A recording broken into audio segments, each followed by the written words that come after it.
Pernahkah kalian membayangkan bagaimana rasanya menjadi tawanan sepi selama 8 tahun? Namaku Ratih. Hidupku adalah kepulan uap dari panci soto ayam di sudut jalan pinggiran Jakarta yang bising. Sejak suamiku berpulang 8 tahun lalu, duniaku menyempit sebatas meja kayu kusam dan aroma kunyit yang melekat di ujung kuku. Aku terbiasa dengan kesendirian. Sampai sore itu, seorang pria dengan kaos biru pudar penuh noda semen masuk ke warungku. "Soto 1 Bu Rakih, nasinya dipisah saja ya," ucapnya. Suaranya berat, namun ada ketenangan yang asing di sana. Aku mendongak, sedikit terkejut karena dia tahu namaku. "1 porsi, Pak. Pakai uritan atau kulit?" tanyaku sembari meraih mangkuk jago yang sudah retak 1000 di pinggirannya. "Kulit saja, Bu. Dan kuahnya tolong dibanyakin. Saya butuh yang hangat-hangat setelah seharian kena debu proyek di seberang," jawabnya sembari menyeka keringat di dahi dengan handuk kecil yang dikalungkan di leher. Aku mulai meracik. Suara pisau yang beradu dengan talenan kayu saat memotong ayam goreng terdengar ritmis. "Baru pindah ke proyek ruko itu ya, Pak?" "Sepertinya baru lihat." Pria itu tersenyum tipis, duduk di kursi panjang yang paling pojok. "Iya, Bu. Saya Surya. Baru seminggu ini ikut mandor di sana. Kawan-kawan bilang, soto di sini paling mantap buat mengusir pegal-pegal." "Bisa saja si bapak ini," balasku malu-malu, menyiramkan kuah kuning keemasan yang mengepulkan uap ke atas tumpukan tauge dan saun. "Ini, Pak." "Hati-hati, masih panas sekali." Ia menerima mangkuk itu. Aromanya memenuhi hidung. "Harumnya beda, Bu. Seperti ada bumbu rahasia." "Bumbu rahasianya cuma doa, Pak Surya," candaku. Ia tertawa kecil, suara tawa yang jujur dan tanpa beban. "Kalau begitu, saya harus makan dengan hikmat. Doa seorang ibu biasanya manjur." Aku kembali ke balik meja, berpura-pura sibuk mengelap botol kecap. Padahal sudut mataku terus memperhatikannya. Selama 8 tahun, warung ini hanya tempat singgah yang sunyi. Namun sore itu, kehadiran Pak Surya dengan sapaan sederhananya seolah membawa retakan pada dinding kesepian yang kubangun begitu kokoh. Waktu seolah memiliki jam weker tak kasat mata di warungku. Setiap kali jarum jam menunjuk angka 5, saat langit mulai berubah warna menjadi jingga tembaga, sosok tinggi tegap itu pasti muncul di ambang pintu. Pak Surya datang dengan langkah yang tetap, meski bahunya tampak sedikit merosot karena beban material yang ia pikul sepanjang hari. Bagiku, kedatangannya bukan lagi sekadar urusan dagang, melainkan sebuah jeda yang paling kunantikan di antara tumpukan piring kotor. "Sudah jam 5, Bu Ratih. Masih ada sisa kuah untuk kuli yang kelaparan ini?" sapa Pak Surya sembari menyandarkan punggungnya di kursi kayu favoritnya. Aku tersenyum. Tangan dengan sigap menyiapkan mangkuk tanpa perlu ia minta lagi. "Selalu ada untuk pelanggan yang paling tepat waktu, Pak. Hari ini proyeknya lancar?" Pak Surya menghela napas panjang, namun matanya tetap berbinar jenaka. "Lancar, Bu. Tadi angkut semen 30 sak ke lantai 2. Rasanya pinggang saya mau copot. Tapi bayangan soto panas Bu Ratih ini yang bikin saya kuat sampai garis finish." Aku tertawa renyah sembari menuangkan perasan jeruk nipis ke mangkuknya. Bapak ini paling pintar memuji. Apa semua kuli bangunan pandai bicara begini? "Hanya kalau bicaranya sama Bu Ratih," sahutnya pelan. Sebuah kalimat sederhana yang sanggup membuat pipiku mendadak terasa panas oleh uap kuah. Atau mungkin karena hal lain. Ia mulai menyantap sotonya dengan lahap. Di tengah kunyahannya, ia kembali bersuara. "Warung hari ini ramai, Bu?" Saya lihat tadi ada rombongan kantor yang baru keluar. Lumayan, Pak. Tapi kalau ramai begitu, saya suka keteteran sendiri. Maklum, semua dikerjakan sendirian. Jawabku sembari mulai mencuci mangkuk-mangkuk di bak air. Pak Surya menghentikan sendoknya sejenak, menatapku dengan sorot mata yang penuh simpati. 8 tahun sendirian mengurus warung ini, itu bukan perkara mudah. Saya salut sama ketangguhan ibu. Aku tertegun. Jarang ada pria yang memperhatikan detail perjuanganku sebagai janda mandiri. Kebanyakan hanya datang, makan, lalu pergi. Namun Pak Surya berbeda. Ia seolah melihat lebih dalam dari sekadar mangkuk soto yang kusajikan.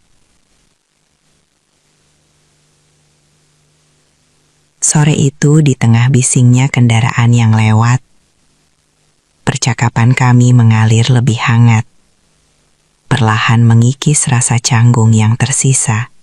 Malam merambat turun lebih cepat karena mendung yang menggantung di langit Jakarta.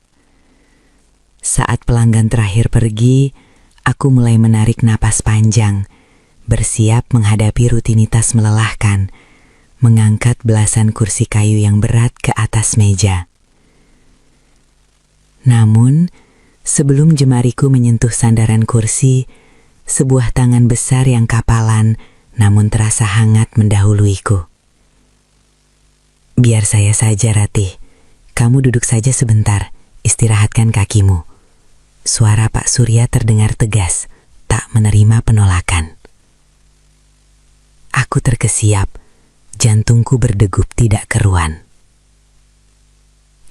Tidak usah, Pak. Saya sudah biasa. Bapak pasti capek baru pulang proyek." Pak Surya tidak menjawab dengan kata-kata. Dengan satu gerakan tangkas, ia mengangkat 2 kursi sekaligus dan membalikkannya ke atas meja, seolah benda itu seringan kapas. Ia menoleh padaku, keringat mengucur di pelipisnya. Sesuatu yang biasa dilakukan sendiri bukan berarti tidak boleh dibantukan. Aku terdiam, memperhatikannya menyelesaikan sisa kursi dalam waktu singkat. Setelah selesai, ia menghampiriku yang masih berdiri mematung di dekat gerobak soto. Ia tidak menjaga jarak seperti biasanya. Kali ini, ia berdiri cukup dekat hingga aku bisa mencium aroma kayu dan keringat yang maskulin dari tubuhnya. "Kenapa Bapak sebaik ini sama saya?" Tanyaku lirih, nyaris berbisik. Pak Surya menatap mataku dalam-dalam. "Karena saya tidak tahan melihatmu berjuang sendirian setiap malam. 8 tahun itu terlalu lama untuk memikul semuanya sendirian, Ratih." Ia mengulurkan tangannya, ragu sejenak, sebelum akhirnya menyentuh pipiku dengan jemarinya yang kasar.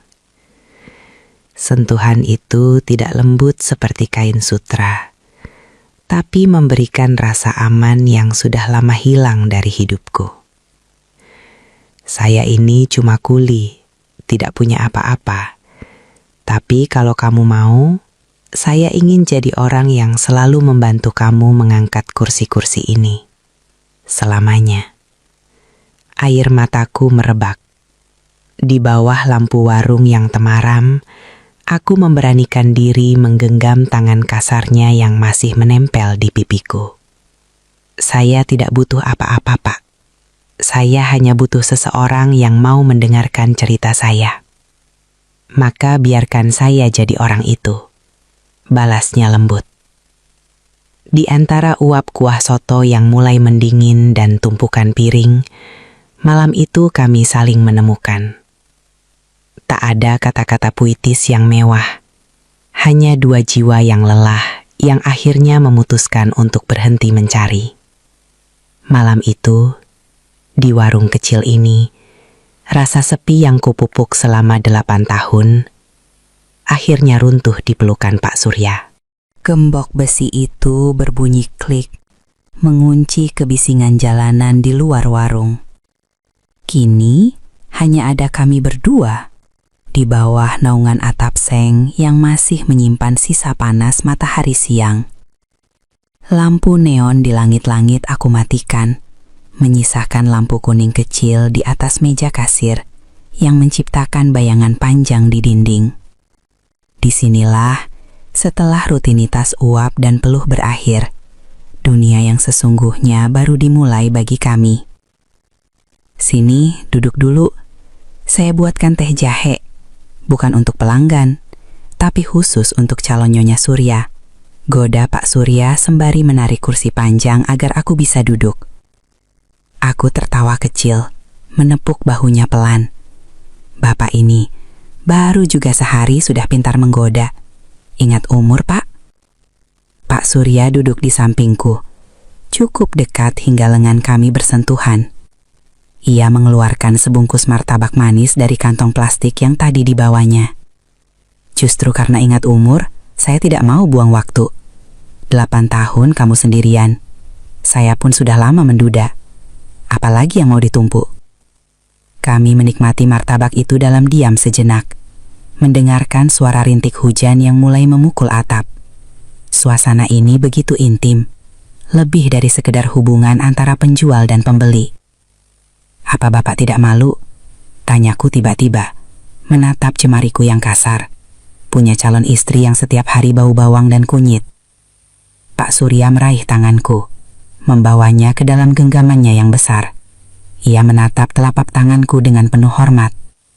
Rati, tangan ini yang sudah menghidupi dirimu sendiri dengan jujur. Bau kunyit ini jauh lebih harum bagi saya daripada parfum mahal manapun. Justru saya yang takut. Apa kamu tidak malu punya suami yang badannya penuh debu semen dan kulitnya terbakar matahari? Aku menggeleng pasti. Debu itu bisa dicuci, Pak. Tapi kebaikan hati Bapak itu permanen. Kami pun hanyut dalam obrolan panjang tentang masa kecil, kegagalan masa lalu, dan ketakutan-ketakutan yang selama ini kami simpan rapat. Di balik gembok pintu warung soto yang sederhana ini, kami membangun pondasi masa depan yang lebih kokoh daripada bangunan ruko manapun yang pernah Pak Surya bangun. Suasana sore itu terasa lebih berat dari biasanya. Langit di atas proyek ruko tampak kelabu, menggantung rendah seolah membawa beban yang sama dengan hatiku. Pak Surya datang tepat waktu, namun ia tidak langsung memesan. Ia menatapku dengan sorot mata yang sulit diartikan, sementara beberapa buruh bangunan lain di meja sebelah mulai berbisik-bisik sambil melirik ke arah kami. Ratih, panggilnya saat warung mulai melengang. Ia tidak memanggilku, Bu. Boleh kita bicara sebentar? Di luar saja, mumpung gerimis belum deras. Aku melepas celemek, menyekat tangan yang dasar, lalu mengikutinya ke bangku panjang di bawah peneduh warung.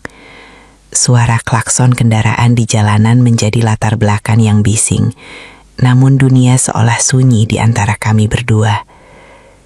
Kenapa, Pak? Wajah Bapak kok mendung sekali, melebihi langit itu. Tanyaku mencoba mencairkan suasana. Pak Surya menghela napas panjang, matanya menatap aspal yang mulai basah. Tadi di proyek, teman-teman mulai bicara yang tidak-tidak. Mereka bilang, kuli bangunan seperti saya jangan bermimpi terlalu tinggi untuk mendapatkan pemilik warung yang mapan. Mereka pikir saya hanya ingin menumpang hidup darimu. Aku tertegun. Rasa panas menjalar di dadaku. Lalu Bapak percaya? Bukan soal percaya, Ratih. Ia menoleh, menatapku dalam. Saya ini kuli.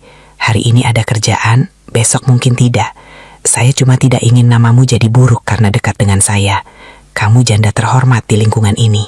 Aku menggenggam pinggiran bangku kayu dengan kencang. Pak Surya, dengarkan saya. 8 tahun saya hidup sendiri. Saya tidak pernah peduli apa kata orang. Apa mereka tahu rasanya mengangkat kursi-kursi itu sendirian setiap malam? Apa mereka tahu rasanya menangis saat keran bocor di tengah malam? Tapi saya ingin kamu bahagia, bukan jadi bahan omongan. Potongnya lirih. Bahagia saya itu sederhana, Pak. Balasku dengan suara bergetar namun tegas. Bahagia saya itu melihat Bapak masuk ke warung ini jam 5 sore. Jadi tolong jangan dengarkan mereka. Kalau Bapak pergi karena omongan mereka, justru saat itulah saya akan benar-benar kehilangan harga diri saya. Pak Surya terdiam. Lalu perlahan sebuah senyum tipis muncul di wajahnya yang keras. Kamu lebih berani dari saya ya? Baiklah, saya tidak akan pergi. Biarkan saja langit mendung. Asal di bawah atap warung ini, kita tetap punya tempat berteduh. Setelah pengakuan di bawah langit mendung itu, hari-hariku tidak lagi sama. Setiap kali aku mengiris bawang atau menuangkan kaldu ke dalam mangkuk, pikiranku melayang pada masa depan. Menjadi janda selama 8 tahun telah membentukku menjadi wanita yang keras kepala dan mandiri. Namun kehadiran Pak Surya perlahan melunakkan pertahananku. Ada rasa takut yang menyeruak. Takut jika kebahagiaan ini hanya fata morgana. Atau takut jika aku tak lagi sanggup membagi duniaku yang sudah terlalu lama aku kuasai sendirian. Ratih, kok bengong? Itu kuahnya sudah mau meluap. Tegur Pak Surya lembut, memecah lamunanku. Aku tersentak, segera mengecilkan api kompor. Iya Pak, maaf, saya cuma lagi kepikiran sesuatu. Pak Surya mendekat, berdiri di samping gerobak soto yang menjadi saksi bisu kerja kerasku. Pikiran itu seperti bumbu Ratih. Kalau pas takarannya, bikin sedap. Kalau kebanyakan, malah pahit. Apa yang kamu takutkan? Aku menatap tanganku yang masih memegang centong besar. Saya hanya berpikir, Pak, apa saya sanggup memulai hidup baru? Selama ini, rumah saya hanya berisi kenangan tentang almarhum suami saya. Sekarang ada Bapak yang membawa harapan baru. Rasanya menakutkan sekaligus menyenangkan. Pak Surya mengambil centong dari tanganku dan meletakkannya pelan. Ia menatapku dengan ketulusan yang tak pernah luntur. Masa lalu itu seperti bangunan lama, Ratih. Kita tidak harus menghancurkannya.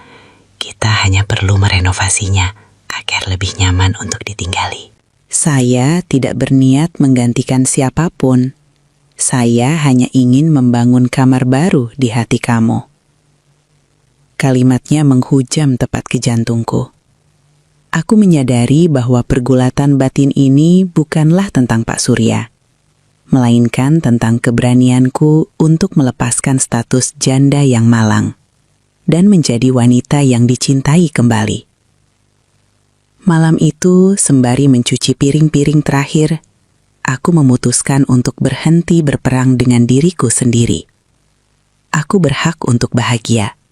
Meskipun itu berarti aku harus membiarkan seseorang masuk ke dalam ruang paling sunyi di hidupku. Pagi itu, warung soto ayamku tidak dibuka seperti biasanya. Di depan pintu kayu yang bercat hijau pudar, tergantung papan kecil bertuliskan, "Tutup, sedang ada hajat." Di dalam warung yang telah kami bersihkan hingga mengkilap, suasana terasa hikmat.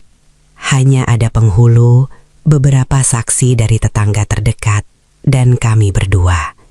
Pak Surya tampak gagah mengenakan kemeja batik coklat, sementara aku memakai kebaya sederhana yang kusimpan lama di dalam lemari. "Bagaimana saksi? Sah?" tanya Pak Penghulu dengan suara lantang. Sah, seru para saksi serentak. Air mataku jatuh tanpa bisa dibendung.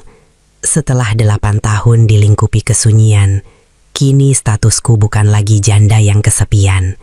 Pak Surya menggenggam tanganku erat, seolah memberi kekuatan yang selama ini aku cari sendiri. "Selamat ya istriku," bisik Pak Surya pelan, saat kami duduk berdua di bangku panjang setelah acara selesai. "Maaf, maharnya hanya sederhana, hasil dari keringat kuli bangunan ini." Aku menggeleng kuat-kuat, menyeka air mata di pipi. "Bapak bicara apa? Mahar itu lebih dari cukup. Kehadiran Bapak yang mau berdiri di samping saya, itu mahar yang paling mahal bagi saya."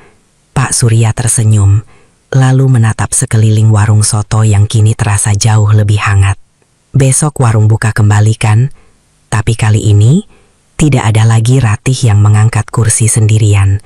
Saya akan datang lebih pagi sebelum berangkat ke proyek dan pulang lebih awal untuk menemanimu mengunci gembok." Berarti saya harus siapkan porsi soto ekstra untuk suami saya setiap sore.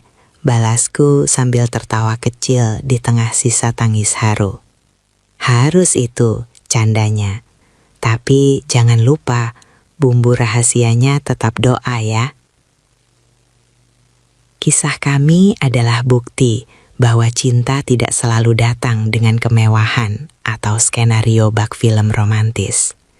Cinta kami lahir dari uap kunyit, debu semen, dan keberanian untuk saling menyembuhkan. Kini, setiap kali aku mengunci pintu warung, aku tak lagi merasa takut pada kegelapan malam.